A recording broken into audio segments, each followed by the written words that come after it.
This isn't an ideal location for one of these recap and reflections videos, especially with the sound, but we just played the second venture for Circle of Hands, and I have strong feelings. I got a lot of stuff to say. I'm going to try and keep it organized. I'm going to try and do it all in one go. That might not work out, but here we go.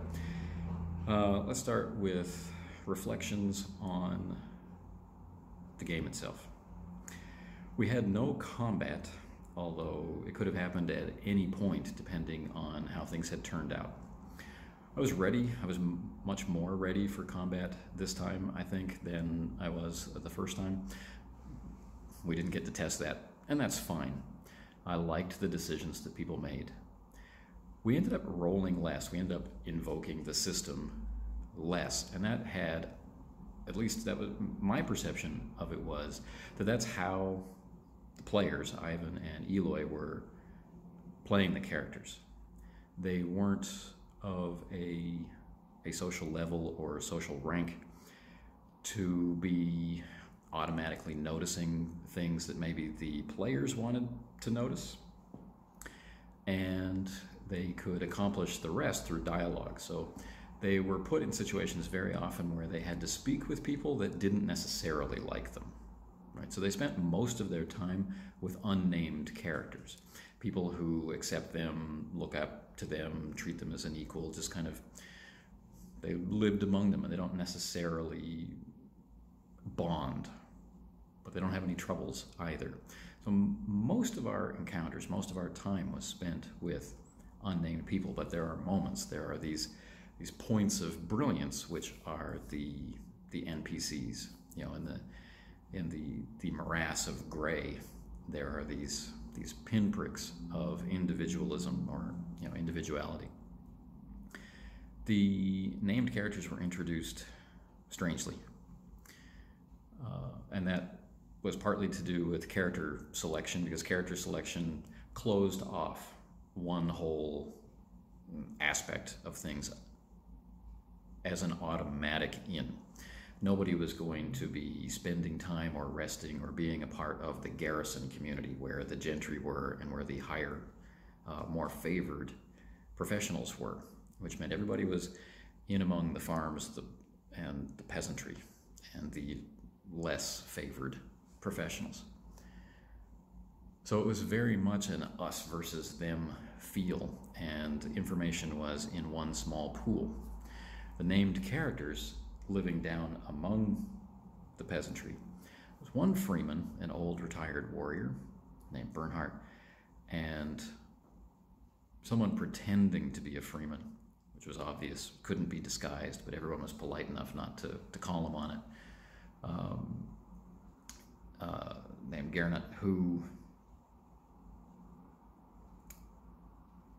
they had opinions, they had a lot to say. They were very, very old, right? Older than maybe anybody else in the area.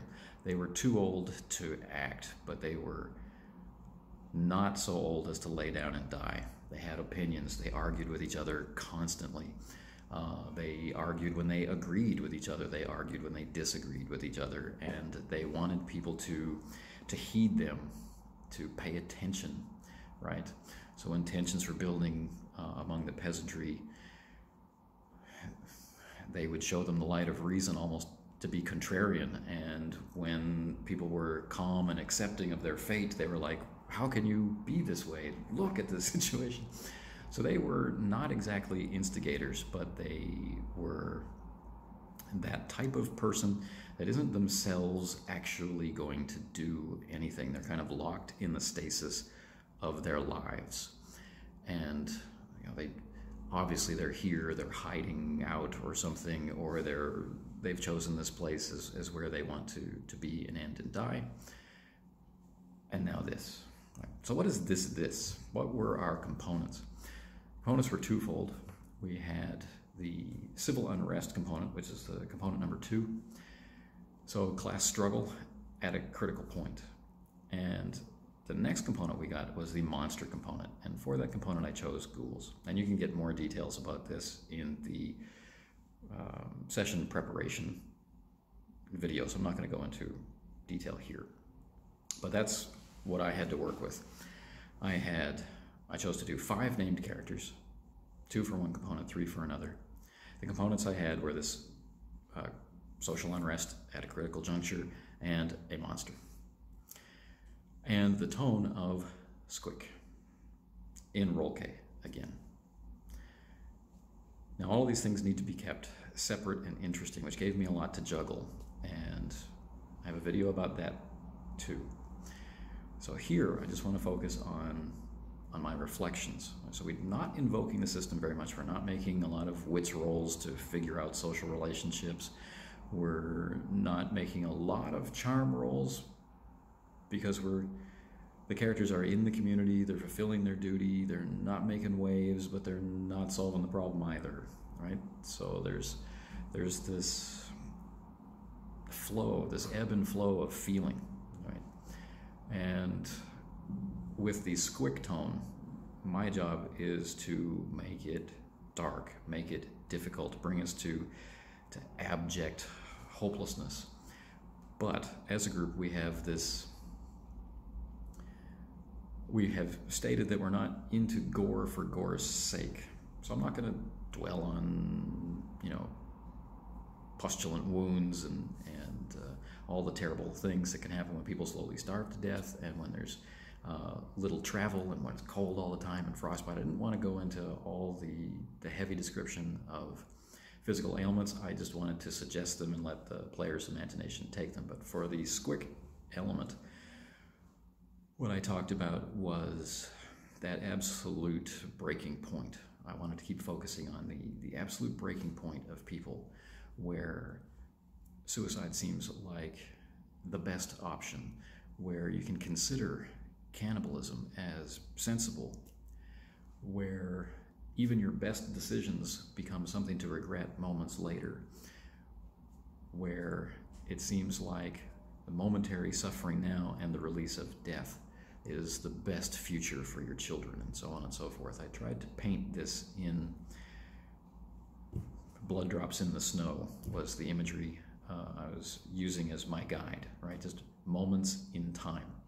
Unfortunately, and I regret this a lot, the length of time we had to play shrank. We were supposed to play on Saturday where we would have had, a nice comfortable 4-hour, 5-hour window for the game, but we ended up playing on my Wednesday, which meant we had 2.5 hours total, and part of that half hour was eaten up by technical issues of getting the game to actually launch. So I had to make some decisions as the game master in order to give the players the backdrop, the scenery, the experience of where they were, so that their characters could then take this sense with some confidence and move forward to decide what they wanted to do, whether that would be to leave or, try and address the imbalance in this place. Now, I mentioned that people are hopeless. This is because of starvation. The area has been stripped of its resources. There is not enough food. The winter came early. The winter has lasted far too long. Everybody's waiting for spring. They've made it, right? They should be able to survive, and yet the winter's dragging on and on and on. And this growing divide between the people in the keep, everyone believes is eating, right? They see the lights on in the banquet hall. They feel that life is going on as normal up there. Down here, we're starving.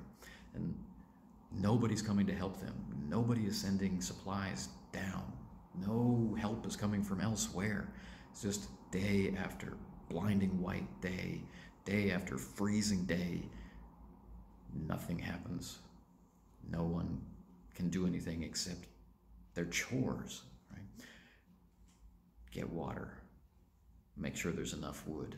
Make sure the surviving animals are okay. Rinse and repeat day after day after day as your neighbors begin to vanish.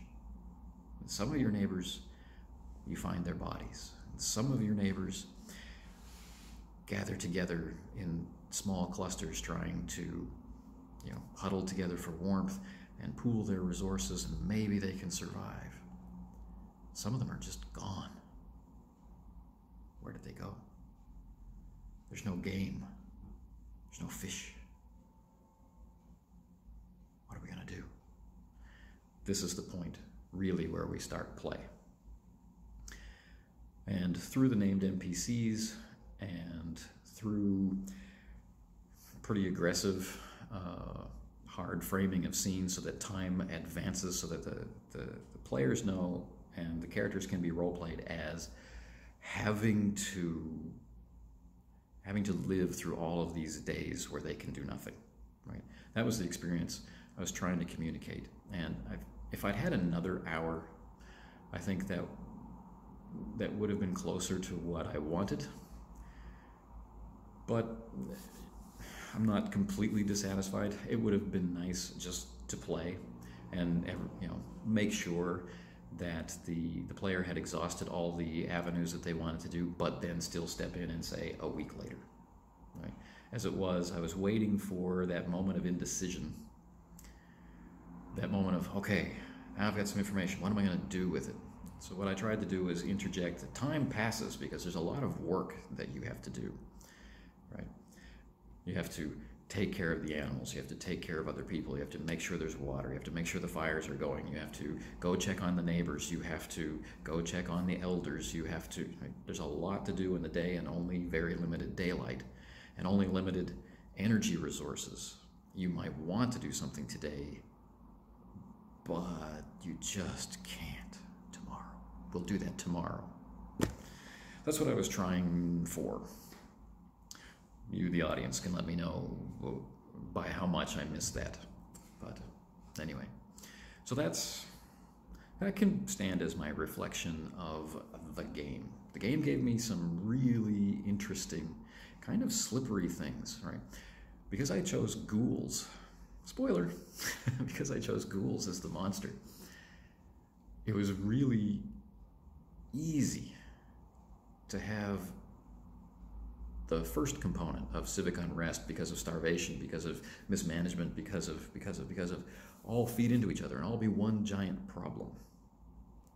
And I had to keep separating them, and that got a little harder when we didn't play on Saturday and I had to go through the weekend, still thinking, still wondering about how I would describe this location and stuff like that.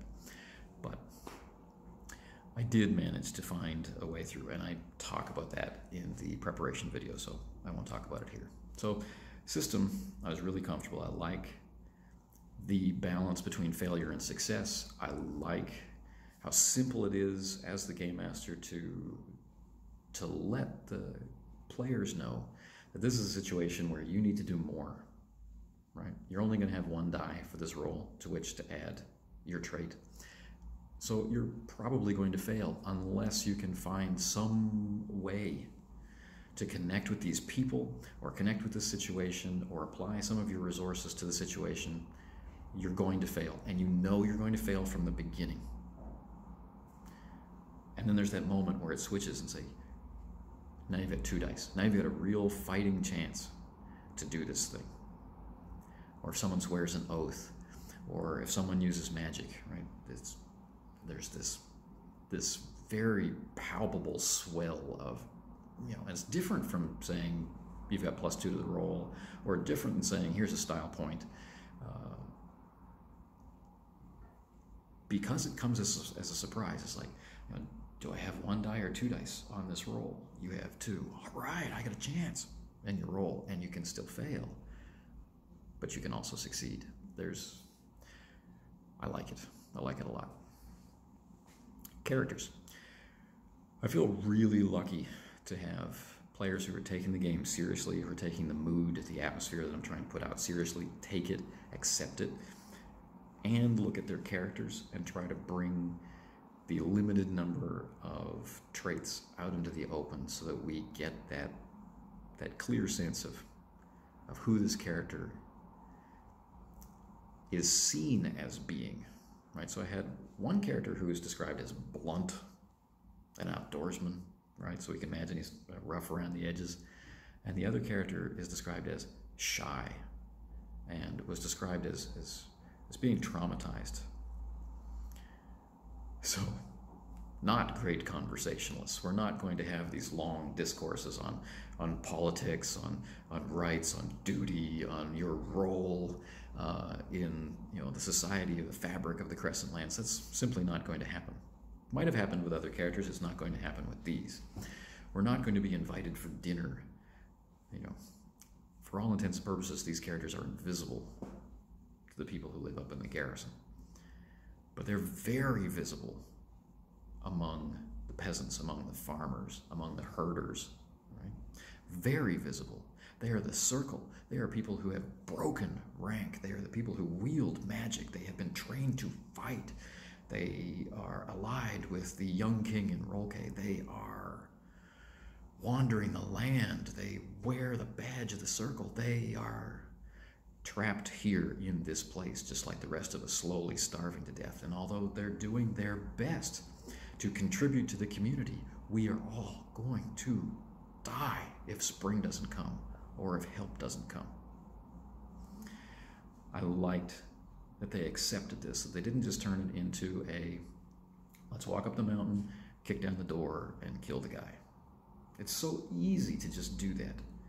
It's not as easy to take it seriously that if it were real, how many nights would people sit there bitterly complaining into the fire, complaining into their friend, building each other up, tearing each other down, and creating this sense of hopeless stasis.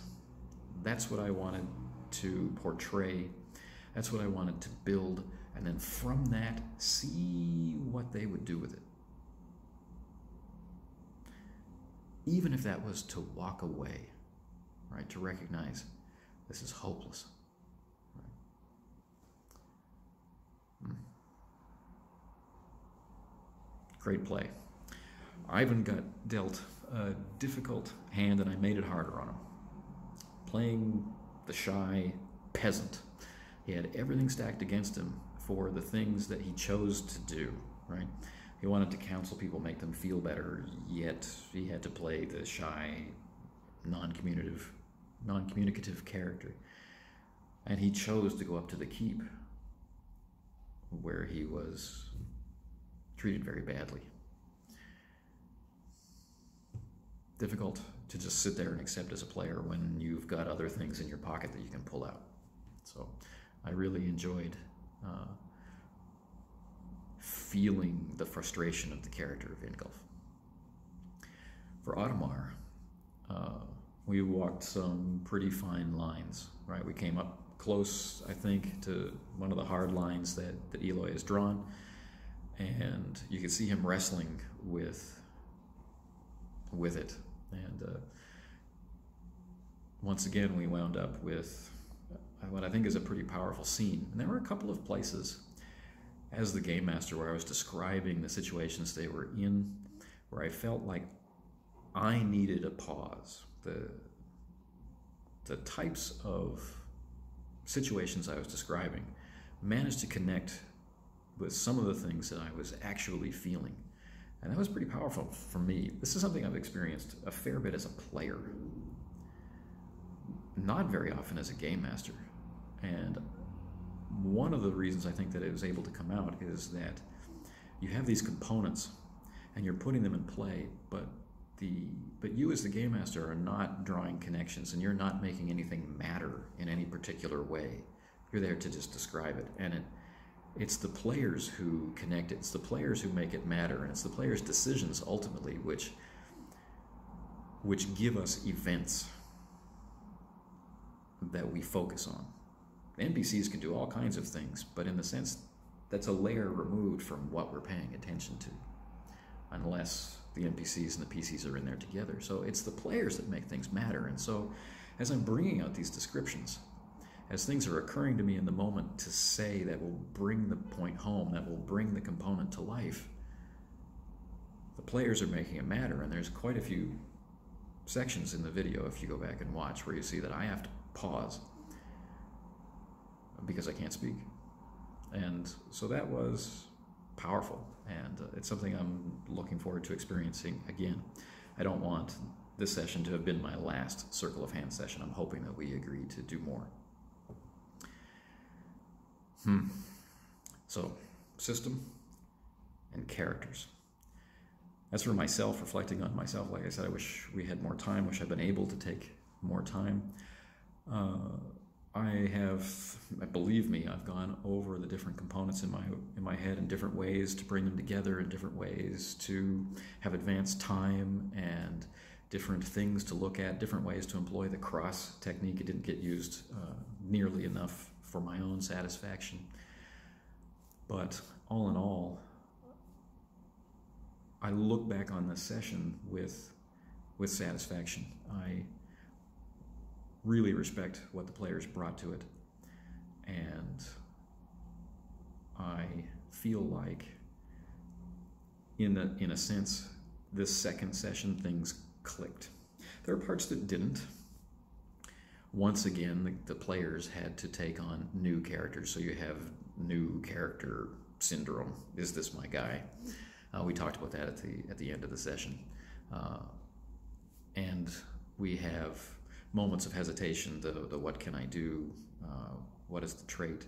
You can see it. I mean, we didn't really talk about it, but you can see people looking at their character sheets. You can see people thinking.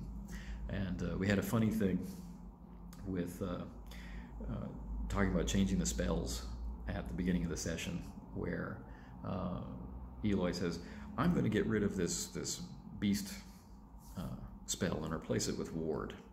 And Ivan comments, yeah, ward's cool. I've got the ward spell too. So Ivan decided that, I don't think we should overlap spells. I think we should coordinate and be able to do different things. So I'm not going to take ward. But then later on, he chose to use ward, and it was so late in the session. I thought, you know what? He really wanted to take ward, so let's just not say anything and just let it ride. And I think it made a really great scene. And he was exhausted. He's in this ruined wreckage of a place where people had literally been torn apart and consumed. And he's suffering from exposure. He's given up his own cloak to try and help someone else, and he's lying there. He's literally dying. He makes a fire, and he thinks, I'm just going to take a nap. But I'm worried that they're going to come back, so I'm going to cast this ward spell. I like that scene. So a lot of the scenes I like. They're all short. I wish they could have been developed more fully. But ultimately, I think ultimately you can look back at the 2 hours of play and have a clear impression of the harshness of life in the Crescent Land, and why these people call themselves the Iron Folk, and what differentiates the Circle from everybody else. And hopefully, my portrayal of the backdrop, my portrayal of the named characters and the unnamed characters, and my description of things was able to contribute to that sense of place, that sense of time, that sense of despair, and that sense of the need to act, and the recognition that even in the darkest of moments, there's something that you can do. You just might not like it. So there'll be another video after this. It's already filmed. It's filmed before we play, where I go through the venture preparation. I go through how we generate the venture, and then how I flesh it out, right? And those will be released after all the reflections are done. And then I'll do a what were you thinking video to talk about my portrayals of the named characters, because ultimately in Circle of Hands, it's my contention that this is a game about the characters. It's about experiencing the characters. It's about through multiple sessions of play, uncovering the core of these characters. And it's a game I really like. So thanks for watching. I knew I was going to forget something, and I did, so apologies for the premature ending. One of the things that you're supposed to do is draw maps of locations, and this time I did it, but once again, they didn't ever become relevant. And so I'm going to share them in this video. I've put them up on a whiteboard, and let's transition over there now, and we'll talk a little bit about how I was envisioning Conclave Pass and the garrison and the shattered Lich Conclave Fortress. I'm not an artist, so forgive me, but this is, in the nature of, provide some kind of map. This is an idealized version, right? Or an abstracted version of what I was trying to portray in the venture. The fact that the farms have very little actual land to use, so they're terraced. So you might have, the small buildings and outbuildings, and then rows and rows or layers and layers of terrace down the slope, all for one family to struggle and try to produce crops from, or try to manage the proper type of farm animal from. And on some faces of the mountain, you can see the garrison. And in some faces of the mountain, you can see the garrison and the remains of the Conclave's keep. In many aspects, all you can see is the mountain and the slope and the trees that border the land that you are given to farm from someone else. So you might have to travel down through many terraces and around the side of the mountain and through forest and over rough, seemingly impassable rock before coming to someone else's terraces.